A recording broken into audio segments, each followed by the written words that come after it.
aku nak nyalon anggota dewan supaya aku terpilih. Pak Ustadz, tolong kasih amalan supaya aku ikut tes pegawai negeri lulus. Pak Ustadz, tolong kasih aku amalan supaya aku sejodoh dengan dia. Ini yang minta didoakan ini doa-doa dunia galau namanya. Jarang sekali orang itu datang kepada kiai, kepada ustadz minta supaya doakan akhirat. Yang mana contohnya doa akhirat? Ustadz, kasihlah amalan dan doa supaya anak aku ini akan menjadi penghafis Quran. Ya kan? Ustadz, kasihlah aku ini doa supaya suamiku yang selama ini tidak pernah beribadah ke masjid, buat dia supaya rajin ke masjid dan dekat kepada Allah. Itu namanya minta doa untuk akhirat. Kita ini Bu minta doakan untuk dunia galau yang banyak. Kembali persoalan kepada saudari kita tadi, cak mana kalau kita bernazar, ya kan? Anggaplah seperti ini nazarnya. Ya Allah, andaikan suamiku ini naik jabatan, ya kan? Ini kan naik jabatan dunia ini. Kalau suamiku ini naik jabatan, ya Allah, andaikan suamiku ini naik gaji, misalnya, kami nak balik ke dusun berziarah ke kubur, misalnya ke kubur orang tua, ke kampung halaman. Tiba-tiba Allah kabulkan doanya tadi. Naik jabatan, naik gaji, dapat dua Bu. Jabatan naik, gaji naik. Tapi lupa ingin berziarah, merasa jauh tadi kan. Apakah bisa diganti dalam bentuk yang lain?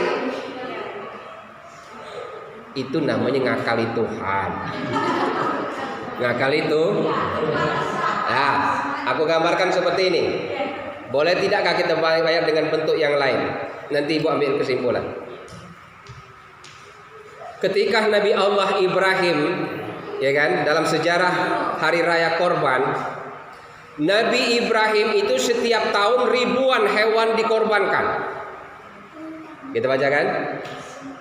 Kambing, domba, sapi, onta dikorbankan oleh Nabi Ibrahim. Waktu itu Nabi Ibrahim tidak punya anak.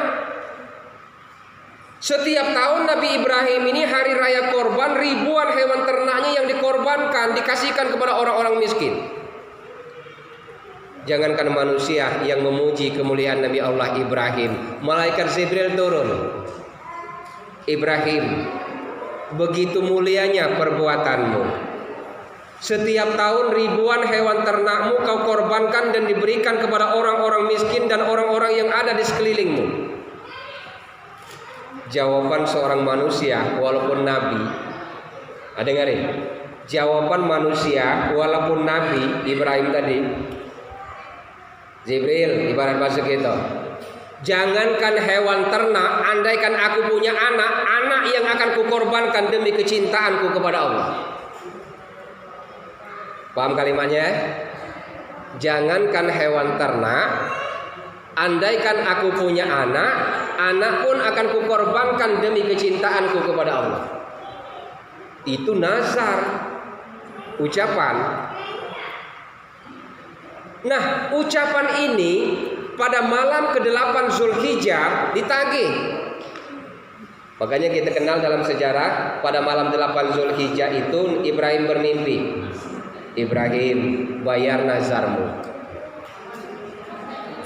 Terbangun Ibrahim, dia berdoa kepada Allah, ya Allah, ini mimpi datang dari setan atau dari Tuhan? Ragu kan? Pada malam ke-9 Zulhijjah mimpi lagi. Ibrahim, bayar nazarmu. Ibrahim masih ragu, ya Allah, apakah ini mimpi dari Allah atau dari setan? Pada malam ke-10 Zulhijjah jatuh pada hari raya Korban, Ibrahim, bayar nazarmu.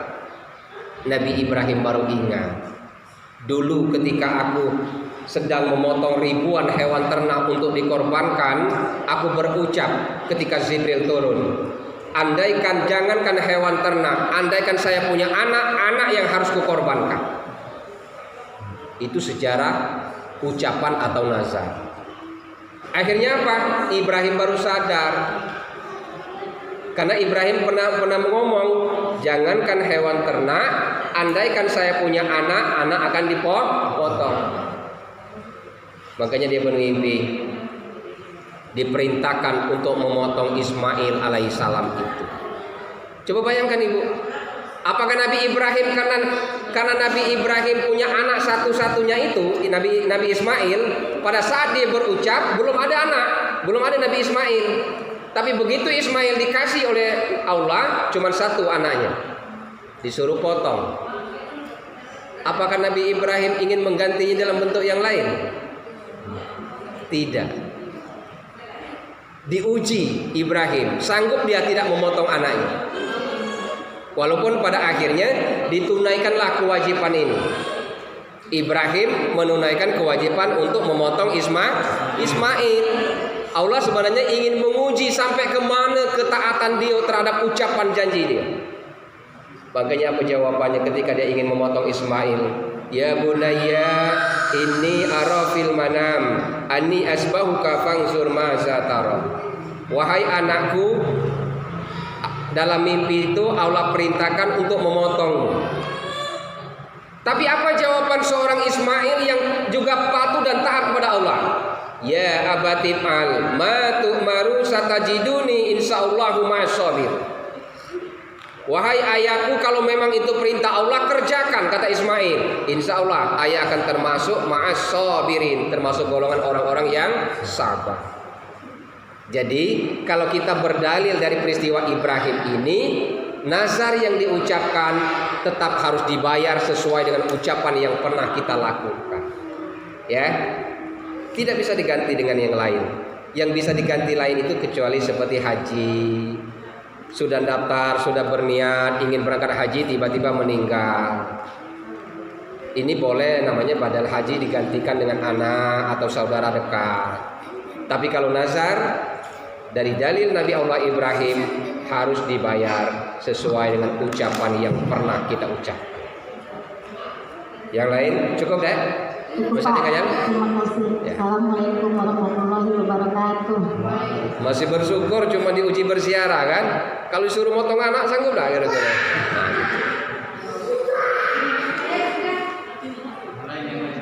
Ya. Satu Allah karena kita memutus silaturahmi dengan tetangga, dengan teman, dengan saudara. Ya. Nah, salah satunya itu terjadi Ustaz dengan teman dan tetangga. Tapi di sisi kami, niat kami sudah baik, sudah memaafkan, sudah meminta maaf, sudah ingin membuka hati Ustaz. Tapi pihak yang sana itu sepertinya enggan Ustaz. Itu gimana Ustaz? Kami juga kan ingin beramal nanti bulan suci Ramadan, ingin diridhoi, mendapat ridho Allah. Nah, yang kedua itu ada istilah ziarah kubur Ustaz. Banyak kaum muslim itu menjelang Ramadan itu mereka berziarah kubur. Ya. Yang saya tanyakan itu ada juga yang pernah saya tahu mereka berziarah kubur tapi niatnya beda Ustaz. Bukan ke kuburan saudara tapi ke kuburan ulama, ke kuburan yang seperti orang-orang yang diinikan gitu Ustaz, digabungkan. Di situ mereka bukan berdoa yang mereka berdoa minta dunia tadi seperti yang Ustaz bilang. Anaknya ini sukses, sehat, bisa beli ini, beli itu. Tapi emang kebanyakan mereka itu seperti dikabulkan oleh Allah Ustaz. Pulang dari ziarah beberapa waktu kemudian itu di depannya memang terjadi gitu. Akhirnya mereka kembali lagi berziarah di tempat itu gitu Ustaz. Ya. Itu gimana hukumnya Ustaz? Terima kasih. Waalaikumsalam warahmatullahi wabarakatuh. Ya. Dua pertanyaan tapi kalau jawabnya panjangnya nih. Ya. Aku jawab yang ziarah kubur dulu.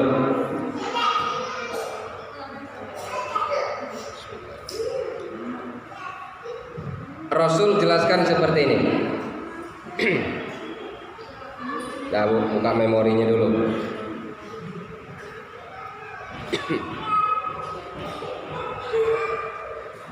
Tentang ziarah ke kuburan. Hadisnya seperti ini. Kalau banyak tuh keluarnya lambat, ya.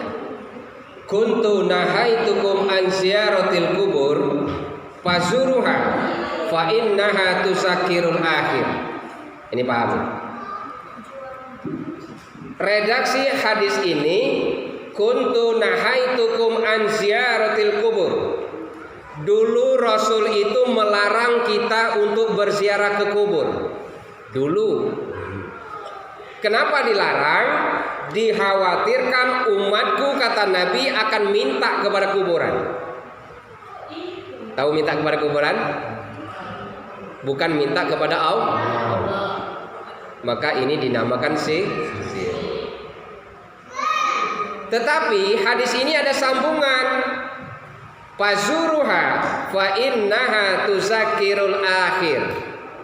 Silakan kalian berziarah ke kubur itu, pertama, supaya kita ingat bahwa kita ini akan mati. Itu yang diajarkan Nabi. Jadi tujuan kita ziarah ke kuburan itu supaya kita ingat bahwa kita ini akan mati. Kita ini, Bu, semakin bertambah usia, semakin dekat dengan pintu ajal. Semakin dekat kita dengan pintu kematian. Itu yang harus kita sadari. Ya. Jadi berziarah ke kuburan itu yang diajarkan oleh Nabi supaya kita ingat bahwa kita akan mati. Kalau kita mati, apa yang harus kita bawa? Kecuali amal ibadah. Nah, apakah boleh kita berziarah ke kuburan seperti yang mungkin banyak dilakukan orang yang niatnya bukan karena Allah, bukan karena ingin mengingat kematian? Datang ke makam para leluhur-leluhur yang dianggap orang-orang alim, ya kan? Sampai di situ kalau kita berdoa supaya hajat kita dikabulkan. Kalau niatnya tadi minta kepada kuburan, itu syirik. Tapi kalau kita bertawasul kepada orang yang soleh, contoh, kita berziarah ke makam para wali, berziarah ke makam para orang-orang soleh.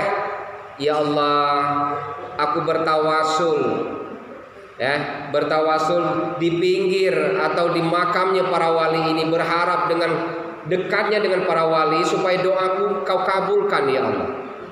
Itu namanya bertawasul. Boleh. Bertawasul itu maksudnya, aku ada kendak nak pegawai misalnya di perusahaan, ya kan? Kebetulan direktur perusahaan ini kawan dekat sahabat.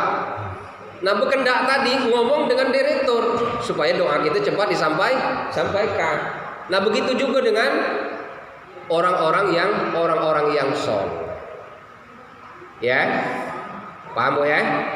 Yang tidak boleh itu, walaupun kita berdoanya tadi mintanya di pinggir para wali atau di pinggir makam para orang-orang soleh, mintanya selain daripada Allah, itu tidak boleh syirik. Para wali itu juga manusia, orang-orang soleh walaupun meninggal juga manusia, ya. Tapi kita diajarkan dalam Islam itu namanya bertawasul. Bertawasul itu siapa tahu kita dekat dengan orang soleh, berdoa dikabulkan kepada Allah.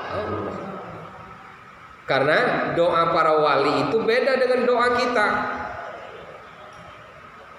Ada doa yang setara dengan doa Nabi. Nah ini Bu, ini khusus untuk ibu-ibu. Doaul walid ka doain nabi li ummati. Doa orang tua, terutama doa ibu untuk anak-anaknya sama seperti doa Nabi terhadap umatnya. Makanya hati-hati ngomong. Ibu-ibu itu hati-hati. Ibu ngomongkan anak itu baik, dikabulkan Allah. Ibu mendoakan anak itu jahat, dikabulkan Allah. Hati-hati. Banyaklah doa itu untuk anak-anak. Ya Allah, semoga anakku ini jadi penghafal Quran. Doakan supaya anak kita ini menjadi orang-orang yang sukses dunia dan akhirat. Jangan didoakan menjadi anak-anak yang di luar daripada agama. Kenapa?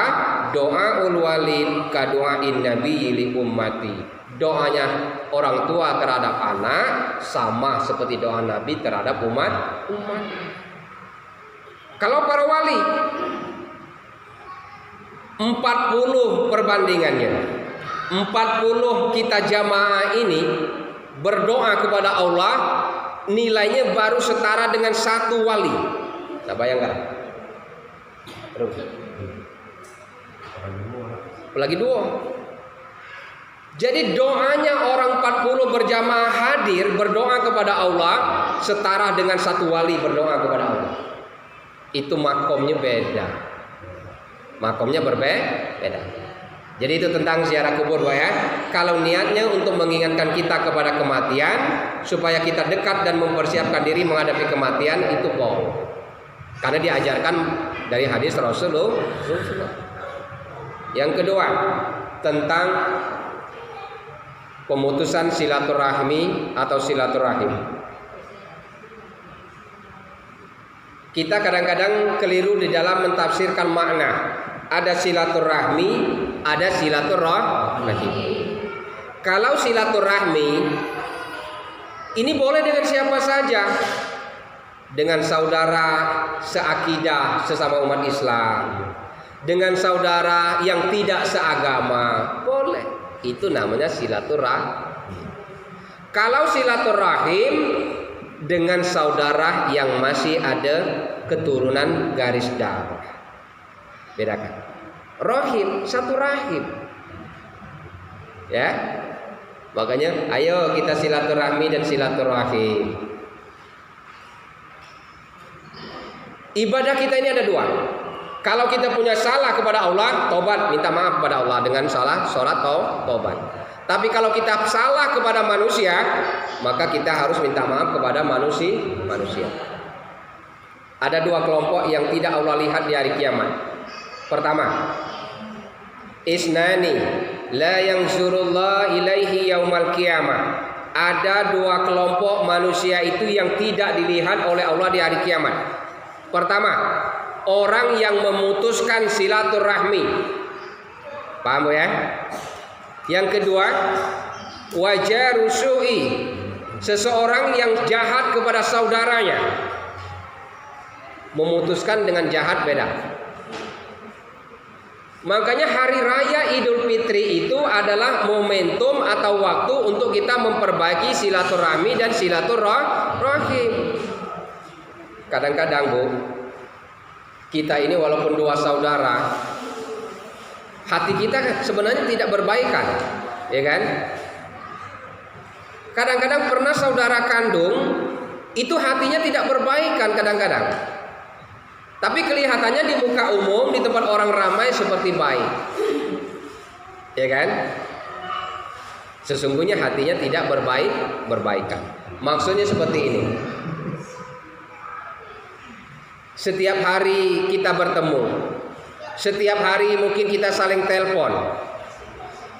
Tapi padahal sesungguhnya kita di hati tadi tidak berbaikan. Jadi silaturahmi itu bukan diukur dengan orang yang semakin hari banyak bertemu, bukan diukur karena sering nelpon. Tapi silaturahmi di dalam Islam itu memutuskan tali hubungan yang selama ini putus untuk menyambung kembali. Itu maksudnya. Untuk nyambung kembali. Kita banyak kamuflase padahal putus.